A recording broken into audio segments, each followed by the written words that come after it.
Folks, at the recently concluded 2026 World Cup Championship from Williamsburg, Virginia, I was shooting for my third and final Grandmaster norm to officially earn my worldwide Scrabble Grandmaster title. However, I was not the only player with this exact goal. My good friend Ben Schoenbrun also went into this event as an international master seeking his final GM norm. You may recall Ben from one of the most legendary games in Scrabble history, a game where not a single word ended up being played on the board, which he lost by a score of -16 to -6.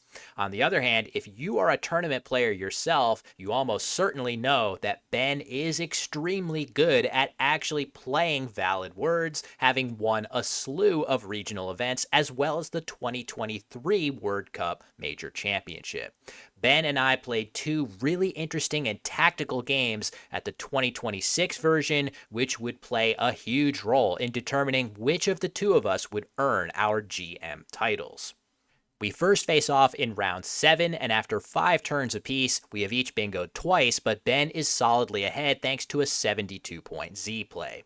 Ben has the X without the proper vowels to use it alongside tree nail, and he wisely plays whist for 42 to score well, use up the big S hook before I can, and build towards a good X play next turn.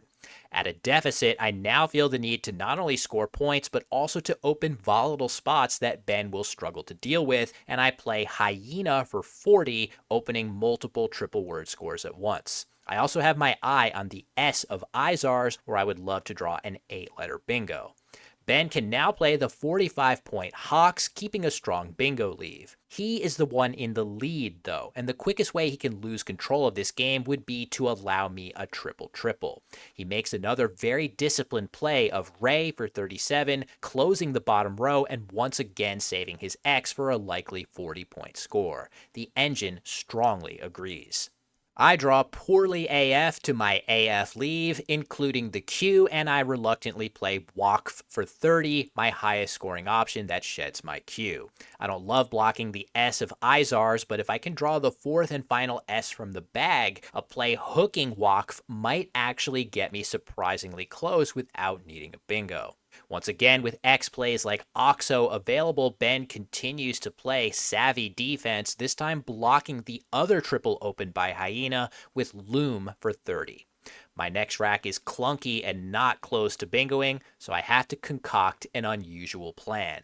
The unseen pool still has 5 E's and 2 A's in it, and I can see I'm quite close to having the word hard bake for 60 points if I can draw one of each. So I play Yom for 17, which looks like a board opening play, disguising my true intent of playing hard bake, or if I'm really lucky, the plural hard bakes for 113 points. The computer engine has an even better idea along these same lines. Daub for 24 points, scoring 7 more than Yom, but also threatening Haymaker for 69 with the very same AE draw. Very cool idea, though on the other hand, Daub doesn't open the board the way Yom does, which could incentivize Ben to block the bottom of the board as the biggest threat. With X for 36 available here, keeping a solid bingo lead, Ben once again makes a savvy pivot to address the lane I've just created with Expire for 38. I do get a ray of hope in the fourth and final S that I want, but it comes with no vowels, and I decide to go all in on hard bakes, hoping that perhaps Ben will think I'm fishing for a bingo hooking Waqf, extending down to the S of Izars, and make a low-scoring block, after which my bingo would surprise him. No such luck as he plays Jape for a very solid 26 points. I should now probably play Cobbs for 50, but I expect Ben to simply block the E of Expire, leaving me without a realistic place to bingo, so I once again go for the huge bingo with just Joe, and to my surprise, I draw the final A I'm after from the bag.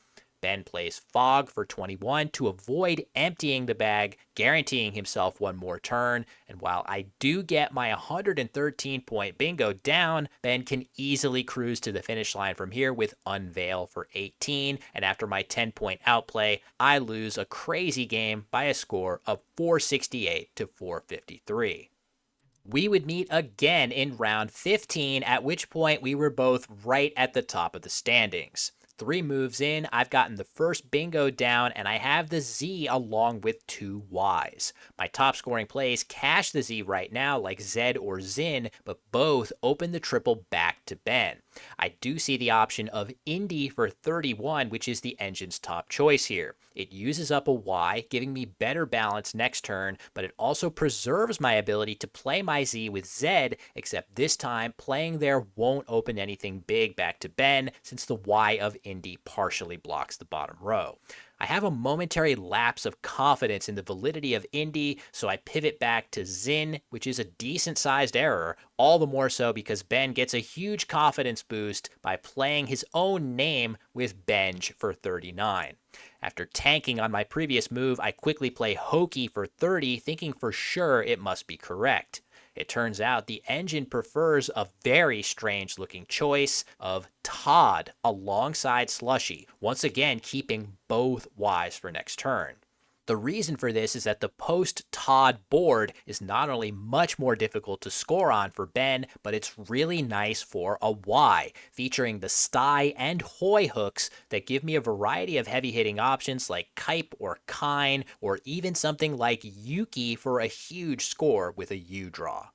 I never come close to finding this option, and Ben punishes Hokey with his top move of Ixora for 52, setting up his S, a good example of why the engine prefers Todd.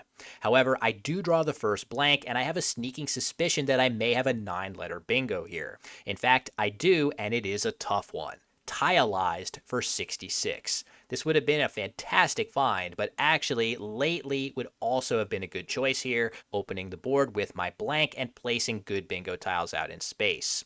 Instead, I play A for 25, which is still a good option, keeping the board closed and daring Ben to open it. As usual, he doesn't take my bait, staying patient and playing his top scoring move of Scene for 35, cashing in his S hook. Amusingly enough, the engine wants me to play Todd for the second time this game, balancing my rack and staying ready to bingo if Ben does decide to open. I settle on Doc instead, keeping the possibility of a 9-letter bingo through IS alive and giving me the option to make setup plays on the left side of the board if I need them. Ben prevents that idea with Wen for 22, and already somewhat low on time, I decide to play like the engine's choice of Glam is too passive, and I open things up with Melded for 20. In response, Ben misses a potentially really clever opportunity. Emo here would set up his fourth and final U with in potentially lucrative fashion along the triple in a way I will struggle to block. His choice of Ume to shed that U still makes sense here though, and I cannot afford to let him make parallel plays along the leftmost column.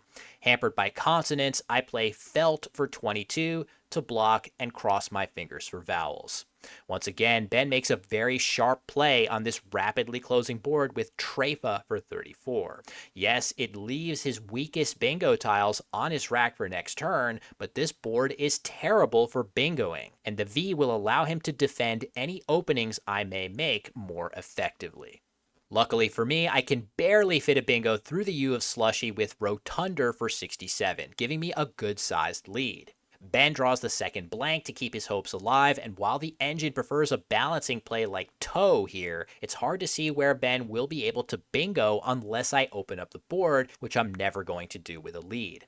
I think his choice of Vlog makes perfect sense, giving me another area of the board to address along with the letters of Rotunder.